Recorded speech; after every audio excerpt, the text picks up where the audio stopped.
नमस्कार, मैं धरा आप सभी का स्वागत है आपके अपने पसंदीदा चैनल स्मार्ट लर्निंग में। आज का हमारा सब्जेक्ट है 11th standard account for English medium.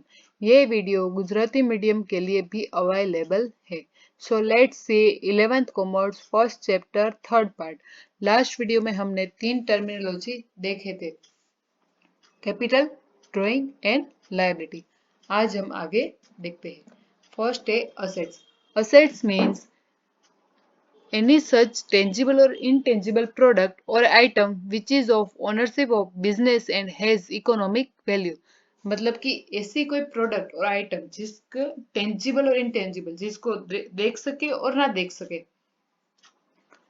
जिसकी ओनरशिप किसकी हो, बिजनेस की हो, और उसका इकोनॉमिक वैल्यू यानी मनी मेजरमेंट है, इसी प्रोडक्ट और आइटम को क्या बोलते हैं? असेट्स बोलते हैं। असेट्स 3 टाइप की है, non current asset, current assets and fictitious asset. पहले देखते हैं non current asset. Non current assets are identified on the basis of time. Non current assets are also for the period of more than 1 year। They are known as long term assets और fixed asset. मतलब कि non current asset है वो time के base पे identified होती है, जो 1 साल 1 year के ज्यादा पीरियड की हो उसको क्या बोलते हैं? Non current asset. Non current assets को हम लॉन्ग टर्म असेट्स और फिक्स्ड असेट्स भी बोल सकते हैं। For example land and building, plant, machineries, furniture, trademark, copyright, patent, goodwill, ये सारी असेट्स है वो कैसे है? नॉन करंट असेट्स, जो बार बार चेंज नहीं होती बिजनेस में, उसको क्या बोलते हैं? Non current assets. जैसे कि फर्नीचर है तो हम हर 2-4 महीने में उसको चेंज नहीं करेंगे, 1 साल, 4 साल, 3 साल ऐसे चेंज करेंगे, तो उसको क्या बोलते हैं? Non current assets. अब आगे, नॉन करंट असेट्स 2 टाइप के हैं, टेंजिबल असेट्स, इनटेंजिबल असेट। पहले देखते हैं tangible assets. Tangible assets are those assets which are having physical existence, means tangible assets can be seen and can be touched। मतलब कि ऐसी असेट्स जिसका physically existence हो, जिसको हम देख सके और छू सके, इसको क्या बोलते हैं? Tangible asset. For example land, building, plant, machinery, furniture, ये सारी असेट्स है जिसको हम देख भी सकते हैं और छू भी सकते हैं, तो ये सारी असेट्स कैसी हुई? Tangible assets. अब देखते हैं intangible asset. Intangible assets do not hold physical existence, means these assets can not be seen and touched. मतलब कि जो असेट्स फिजिकली अवेलेबल नहीं है उसको क्या बोलते हैं? इंटेंजिबल असेट, जिसको हम देख भी नहीं सकते और छू भी नहीं सकते।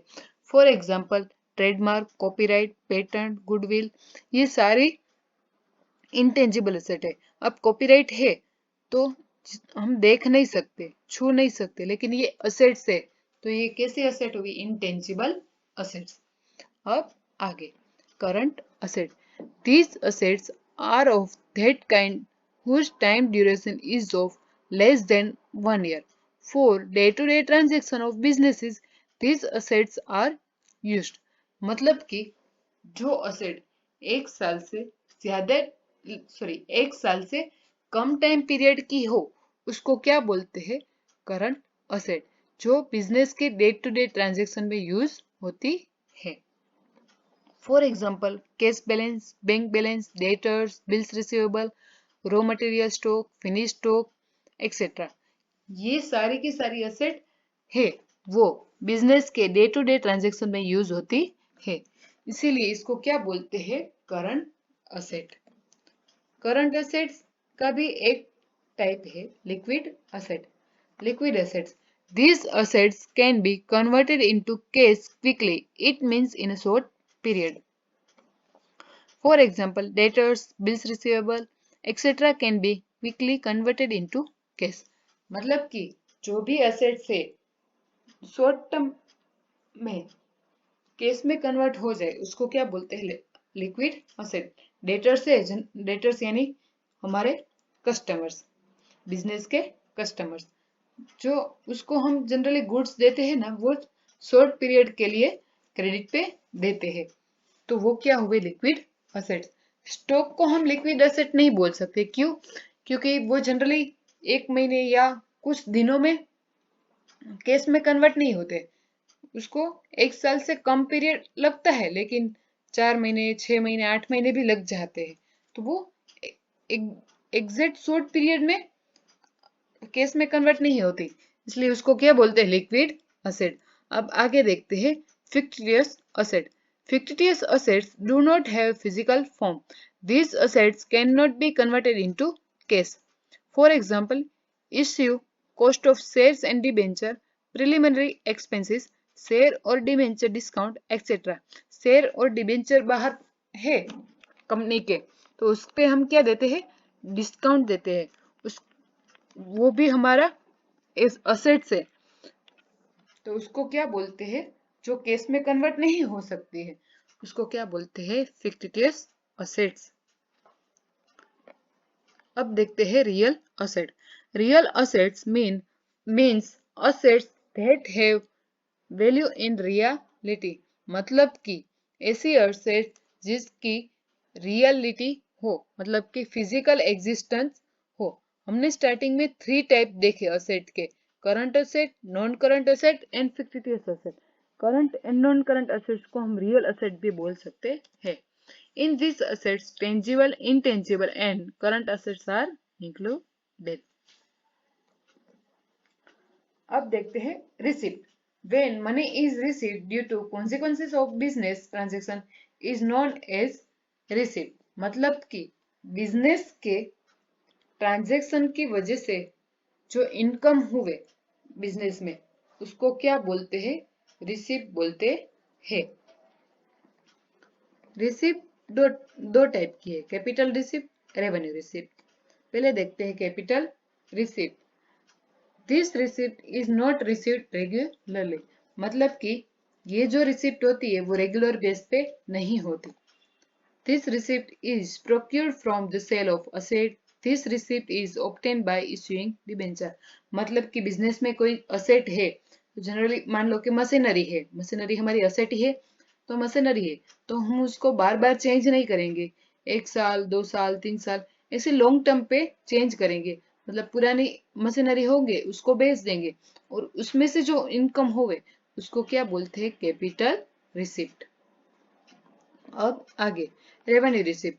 The flow of this receipt would remain constant, मतलब कि जो इनकम कॉन्स्टेंटली होवे बिजनेस में, उसको क्या बोलते हैं, revenue receipt. For example, in this category of receipt, income of sale, income of commission, income of discount, income of rent etcetera. मतलब कि डे टू डे बिजनेस में जो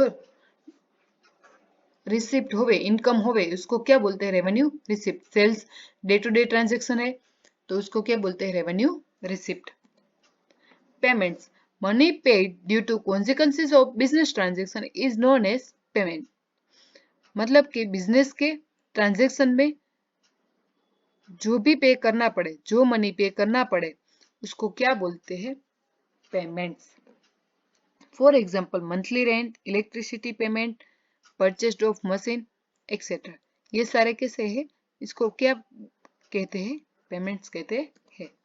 पेमेंट्स के 2 टाइप है, capital expenditure and revenue expenditure. Payments को हम expenses भी बोलते हैं, इसलिए capital expenditure and revenue expenditure. पहले देखते हैं capital expenditure. This payment is not regular in nature, ये पेमेंट बार बार बिजनेस में नहीं होते, उसको क्या बोलते हैं, capital expenditure. For example, purchase of machine, redemption of debenture. मतलब कि मशीनरी है वो हम बिजनेस में बार बार परचेस नहीं करते, आफ्टर लॉन्ग टाइम परचेस करते हैं, तो उसकी वजह से जो पेमेंट हुए उसको क्या बोलते हैं, कैपिटल एक्सपेंडिचर। अब है revenue expenditure. The flow of this payments would remain constant, मतलब कि बिजनेस के ट्रांजैक्शन में जो बार बार पे करना पड़े उसको क्या बोलते हैं, revenue expenditure. For example, salary, wages, telephone expense, advertisement expense etcetera.